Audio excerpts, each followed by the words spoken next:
Ƙungiyoyi 20 ne daga ƙananan hukumomi guda 4 da ke cikin jihar Kaduna da suka hada da Kaduna ta Arewa da ta Kudu, Igabi da kuma Cikun ke fafata a wannan gasa na matasa.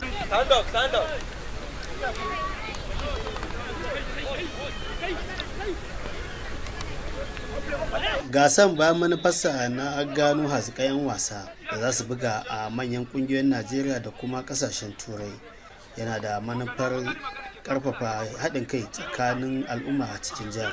Na farko ko winning, na biyu ko losing, na uku ko draw.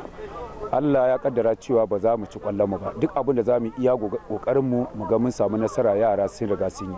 Allah ne za mu je mu ƙara training, physical training, saboda mu ga cewa mun ƙara adin din point da muka samu, ba don kuma saboda ko a last season abin da muka yi kenan, tunda mu ne defending champion, san abin da muka yi kenan za mu kuma ci gaba da yin abin Allah yadda. Tuni dai aka zaɓi ɗaya daga cikin 'yan wasan da zai tafiya zuwa ƙasar Sweden domin a gwada shi. Wannan shine karo na 9 ƙungiyar Wisbon take shirya irin wannan gasa a faɗin jihar Kaduna. Ƙarshen labarin wasanni kenan.